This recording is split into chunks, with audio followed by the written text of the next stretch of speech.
श्री कृष्ण की गौचारण लीला की पौराणिक कथा। जय श्री कृष्णा, राधे राधे। प्रिय श्रोताओं, गोपाष्टमी एक महत्वपूर्ण हिंदू त्योहार है जो भगवान कृष्ण के गौ पालन और लीलाओं की याद दिलाता है। गोपाष्टमी दो शब्दों से मिलकर बना है, जिसमें गोप का अर्थ है गायों का पालन करने वाला या गोपाल, और अष्टमी का अर्थ है अष्टमी तिथि या 8वां दिन।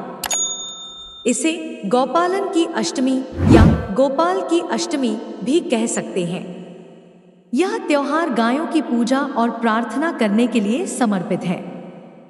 हिंदू संस्कृति में गायों को गौ माता कहा जाता है और उनकी देवी की तरह पूजा की जाती है। बछड़ों और गायों की पूजा और प्रार्थनाएं करने का अनुष्ठान गोवत्स द्वादशी के त्योहार के समान है। प्रिय श्रोताओं, तो चलिए जानते हैं श्री कृष्ण की गौचारण लीला की पौराणिक कथा। कार्तिक शुक्ल पक्ष अष्टमी तिथि को गोपाष्टमी के रूप में मनाया जाता है। इस दिन भगवान श्री कृष्ण ने गौचारण लीला आरंभ की थी। भगवान ने जब छठे वर्ष की आयु में प्रवेश किया तब एक दिन भगवान माता यशोदा से बोले, मैया अब हम बड़े हो गए हैं। मैया यशोदा बोली, अच्छा लल्ला, अब तुम बड़े हो गए हो तो बताओ अब क्या करें। भगवान ने कहा, अब हम बछड़े चराने नहीं जाएंगे, अब हम गाय चराएंगे। मैया ने कहा, ठीक है, बाबा से पूछ लेना। मैया के इतना कहते ही झट से भगवान नंद बाबा से पूछने पहुंच गए। बाबा ने कहा, लाला अभी तुम बहुत छोटे हो, अभी तुम बछड़े ही चराओ। भगवान ने कहा, बाबा अब मैं बछड़े नहीं गाय ही चराऊंगा। जब भगवान नहीं माने तब बाबा बोले, ठीक है लाल, तुम पंडित जी को बुला लाओ, वह गौचारण का मुहूर्त देखकर बता देंगे। बाबा की बात सुनकर भगवान झट से पंडित जी के पास पहुंचे और बोले, पंडित जी आपको बाबा ने बुलाया है, गौचारण का मुहूर्त देखना है। आप आज ही का मुहूर्त बता देना, मैं आपको बहुत सारा माखन दूंगा। पंडित जी नंद बाबा के पास पहुंचे और बार बार पंचांग देखकर गणना करने लगे। तब नंद बाबा ने पूछा, पंडित जी के बात है, आप बार बार क्या गिन रहे हैं? पंडित जी बोले, क्या बताएं नंद बाबा जी, केवल आज का ही मुहूर्त निकल रहा है, इसके बाद तो 1 वर्ष तक कोई मुहूर्त नहीं है। पंडित जी की बात सुनकर नंद बाबा ने भगवान को गौचारण की स्वीकृति दे दी। भगवान जो समय कोई कार्य करे वही शुभ मुहूर्त बन जाता है। उसी दिन भगवान ने गौचारण आरंभ किया और वह शुभ तिथि थी कार्तिक मास में शुक्ल पक्ष अष्टमी। भगवान के गौचारण आरंभ करने के कारण यह तिथि गोपाष्टमी कहलाई। माता यशोदा ने अपने लल्ला के श्रृंगार किया और जैसे ही पैरों में जूतियां पहनाने लगी तो लल्ला ने मना कर दिया और बोले, मियाँ यदि मेरी गौएं जूतियां नहीं पहनती तो मैं कैसे पहन सकता हूँ? यदि पहना सकती हो तो उन सभी को भी जूतियां पहना दो। और भगवान जब तक वृंदावन में रहे, भगवान ने कभी पैरों में जूतियां नहीं पहनी। आगे आगे गाय और उनके पीछे बांसुरी बजाते भगवान, उनके पीछे बलराम और श्री कृष्ण के यश का गान करते हुए ग्वाल गोपाल इस प्रकार से विहार करते हुए भगवान ने उस वन में प्रवेश किया। तब से भगवान की गौचारण लीला का आरंभ हुआ। जब भगवान गौएं चराते हुए वृंदावन जाते तब उनके चरणों से वृंदावन की भूमि अत्यंत पावन हो जाती।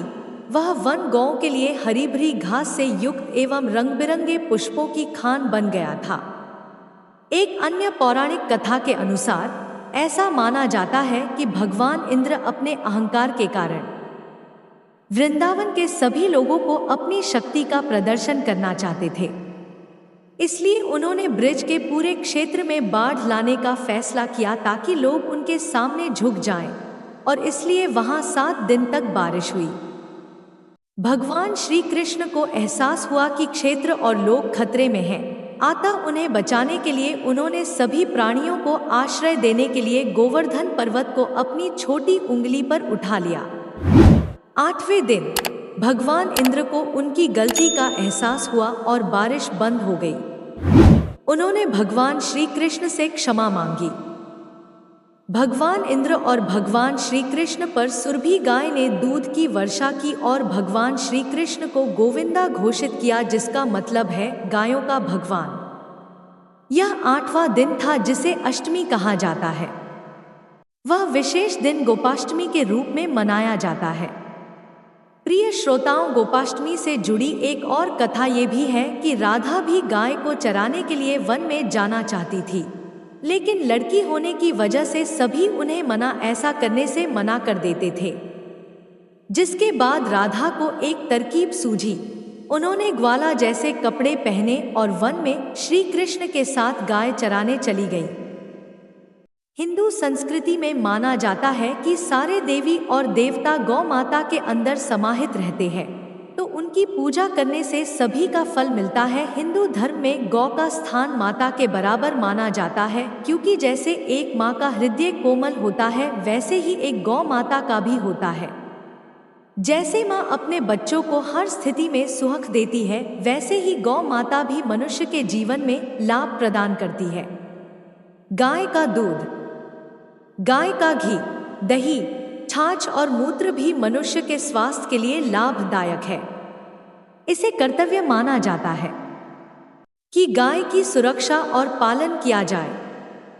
गोपाष्टमी हमें इस बात का संकेत देती है कि पुरातन युग में जब स्वयं श्री कृष्ण ने गौ माता की सेवा की थी, तो हम तो कलयुग के मनुष्य हैं। यह त्योहार हमें बताता है कि हम सभी अपने पालन के लिए गाय पर निर्भर हैं। इसलिए भी वो हमारे लिए पूजनीय है। सभी जीव जंतु वातावरण को संतुलित रखने के लिए जरूरी है। इस प्रकार सभी एक दूसरे के ऋणी हैं और यह उत्सव हमें इसी बात का संदेश देता है। शास्त्रों में बताया गया है कि गाय उसी तरह पवित्र होती है जैसे नदियों में गंगा। गौ माता को देवी लक्ष्मी का भी स्वरूप भी कहा गया है।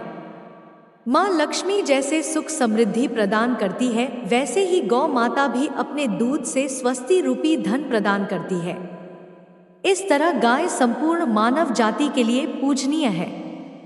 गाय के प्रति श्रद्धा प्रकट करने के लिए ही कार्तिक शुक्ल पक्ष अष्टमी को गाय की पूजा की जाती है। शास्त्रों में कहा गया है कि गाय समस्त प्राणियों की माता है। सनातन धर्म के ग्रंथों में कहा गया है कि गाय की देह में समस्त देवी देवताओं का वास होने से यह सर्वदेवमयी है।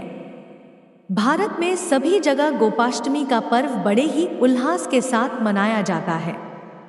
इस दिन गौशालाओं में कुछ दान देना चाहिए और गाय की रक्षा को हमारी रक्षा समझना चाहिए।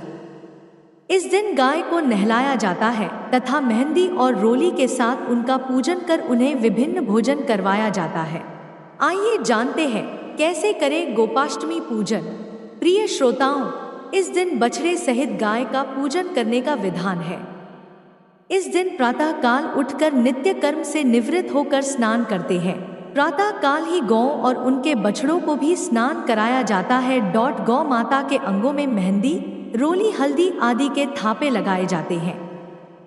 गायों को सजाया जाता है।